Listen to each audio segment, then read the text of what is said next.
Bonjour à tous et bienvenue sur la chaîne YouTube de Figurines Collector. Aujourd'hui, je voulais vous présenter cette pièce de chez Happy Life qui est sous licence officielle One Piece. Alors cette fois-ci, c'est pas une figurine à proprement parler, mais plutôt une petite lampe de chevet ou une veilleuse qui devrait ravir les fans de One Piece puisqu'elle représente notre héros Luffy accroché à la lune. Bon, je vais pas m'attarder plus sur un blabla autour de cette pièce, je vous propose plutôt qu'on rentre tout de suite dans le vif du sujet en la déballant. Comme souvent sur les pièces en PVC, notre lampe elle est emballée dans un petit emballage plastique, vous voyez. Pensez bien à venir enlever le scotch qui se situe juste là et ensuite on va venir déclipser la pièce. Alors attention au petit Luffy qui reste dans son petit emplacement. Bon, du coup, pas d'effet de surprise, c'est raté. Vous voyez tout de suite que voilà, le Luffy bouge car il a un petit bras en caoutchouc.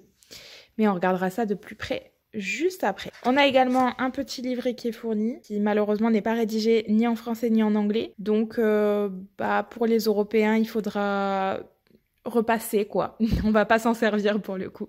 Avant de regarder les détails, je vous propose qu'on la mesure. Pour la largeur, vous allez atteindre à peu près les 17 cm, je dirais.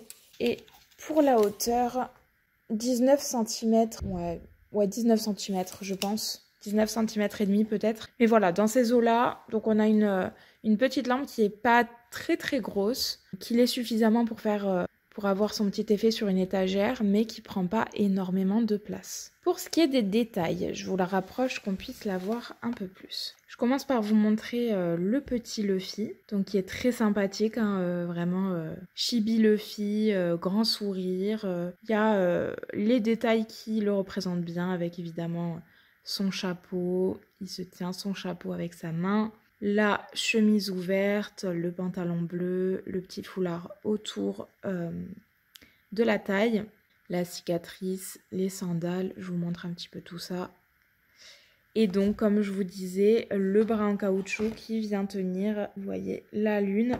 Et ce bras, on va pouvoir l'étirer un peu, on va pouvoir faire balancer le Luffy, voilà, faire plein de choses avec. Très sympa. J'ai oublié de lui décoller son étiquette sur les fesses. Ça, c'est moins sympa par contre. Donc voilà. Pour ce qui est de la lune, je la trouve pas mal faite. Hein. Vous voyez avec ces petits cratères, elle est bien texturée au niveau du sculpt. Je vous montre l'arrière. Vous voyez, il y a de la texture. C'est pas un truc tout simple fait un peu à la va-vite. C'est plutôt pas mal fait. Et on va également avoir le nuage qui, pareil, a de la texture, qui est appuyé par, vous voyez, ces petits ombrages de peinture bleue. Ça a un rendu très smooth.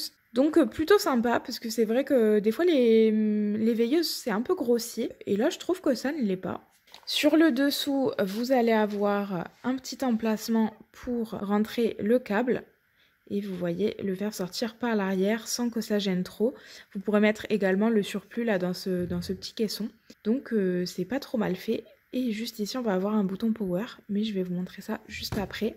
À noter que vous avez le câble qui est fourni dans la boîte, ce qui n'est pas négligeable. Par contre, il est relativement court, il fait que 48 cm. Donc ça peut limiter un petit peu en termes de branchement. Mais après, c'est une prise USB-C toute simple. Donc vous avez possibilité évidemment de le changer si celui-là vous convient pas. Et voilà notre figurine une fois allumée. Donc comme vous voyez, c'est la lune qui s'allume uniquement, pas du tout le nuage. Là, le câble est violet parce que j'ai pris le mien pour avoir plus de mobilité. Mais bien évidemment, si vous utilisez le câble dans la boîte, je vous l'ai montré, il est blanc. Je vous montre vite fait le dessous. Donc vous voyez, comme je vous ai montré, j'ai branché le câble au niveau du port juste ici. Le bouton, vous l'avez juste à gauche. Donc il faut appuyer longuement pour allumer et longuement pour éteindre. Et ici, vous avez la petite rigole qui permet de faire passer le câble pour que vous puissiez poser la figurine à plat. Voilà donc pour cette petite review de cette petite lampe. J'espère que vous avez apprécié la découvrir avec moi. Moi, personnellement, je l'adore, je la trouve super mignonne et je trouve qu'elle fait... qu'elle a un très beau rendu. Si jamais vous êtes intéressé pour la commander, vous trouverez évidemment le lien en description. Et puis je vais vous laisser comme d'habitude avec un petit tour sur la base rotative pour que vous puissiez l'admirer un petit peu plus. N'oubliez pas de nous laisser un petit commentaire et un petit like si vous avez apprécié cette vidéo. Et puis surtout à vous abonner à notre chaîne YouTube si ce n'est pas déjà fait. Moi je vous dis à la prochaine, bye bye!